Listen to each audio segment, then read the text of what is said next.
পাকিস্তান বলে কি বাংলাদেশের সবাই চুপ? সালমান আগার জায়গায় যদি ভারতীয় কোনো ক্রিকেটার করতেন তবে আজকে হয়তো ভারতের গোষ্ঠী উদ্ধার করে দিতেন। সালমান আগাকে চরমভাবে বাংলাদেশের মাটিতে শিক্ষা দেওয়া উচিত ছিল। এবার সালমান আগার রান আউট কাণ্ড নিয়ে এবার বাংলাদেশকে নিয়ে একই মন্তব্য করলেন ভারতীয় সাবেক অধিনায়ক মহেন্দ্র সিং ধোনি। একবার ভাবুন, এটা যদি বাংলাদেশ পাকিস্তান ম্যাচ না হয়ে যদি কিনা বাংলাদেশ ভারত হতো, সালমান আগার যে ব্যবহারটি করলেন সেটা যদি ভারতীয় কোনো ক্রিকেটাররা করতেন তবে কি হতো? বাংলাদেশি ভক্তরা এতক্ষণ কি করতেন? সোশ্যাল মিডিয়ার রীতিমতো হয়তো বা সরগরম করে দিতেন, ভারতকে 14 গোষ্ঠী হয়তো উদ্ধার করে দিতেন। কিন্তু পাকিস্তানি বলে কি চুপ? এমনটাই মন্তব্য করছেন আজ ভারতীয় ক্রিকেটাররা।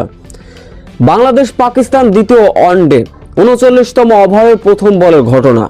মোহাম্মদ রেজওয়ান মিরাজের ওই বলটি পুশ শট খেললেন। নিজের বলে নিজেই ফিল্ডিং করার প্রচেষ্টা অবশ্য ছিল মেহেদী হাসান মিরাজের, কিন্তু সালমান আগা সব নিয়ম কারণ জানেন, ক্রিজ ছেড়ে বাইরে গেলেন। ওই বলটি ধরে কেন যে মিরাজের কাছে দিতে চেয়েছিলেন সালমান আগা, একমাত্র সালমান আগানি জানেন। অবশ্য বলটা ধরতে গিয়েও ধরলেন না সালমান আগা, সেই বলটি ধরে রান আউট করে দিলেন মেহেদী হাসান মিরাজ। ব্যাস, মাঠে থাকা আম্পায়ার থেকে ক্রিকেটারদের উপর ভীষণভাবে রেগে গেলেন পাকিস্তানি ক্রিকেটার সালমান আগা।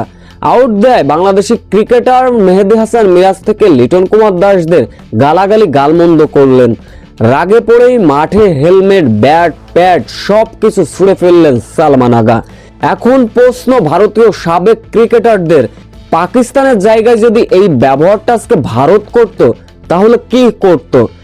পাকিস্তানি বলে কি চুপ রয়েছে বাংলাদেশ? ঠিক এমনটাই মন্তব্য করলেন ভারতীয় সাবেক অধিনায়ক মহেন্দ্র সিং ধোনি।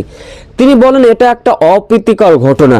সালমান আগা একজন পাকিস্তানের একজন অভিজ্ঞ ক্রিকেটার, তিনি এক সময় অধিনায়কত্বও করেছেন, তিনি সব নিয়ম কারণ জানেন আইসিসির। তবে এইরকম করে বাংলাদেশের সঙ্গে এমন ব্যবহার করা তার মোটেও উচিত হয়নি। অবশ্যই এইখান থেকে তার শিক্ষা নেওয়া উচিত। তবে তিনি আরো প্রশ্ন ছুড়ে দিয়েছেন বাংলাদেশি ভক্তদের দিকে, সালমান আগার জায়গায় যদি এই ব্যবহারটি যদি ভারতীয় কোনো ক্রিকেটার করতেন তবে আপনারা কি করতেন? আজকে পাকিস্তানি বলে আপনারা সকলেই চুপ। ঠিক এমনটাই প্রশ্ন ছুড়ে দিলেন বাংলাদেশি ভক্তদের মহেন্দ্র সিং ধোনি। সো ভিউয়ার্স, আপনারা কি মহেন্দ্র ধোনির সঙ্গে একমত? অবশ্যই আপনাদের মূল্যবান কমেন্ট করে যাবেন।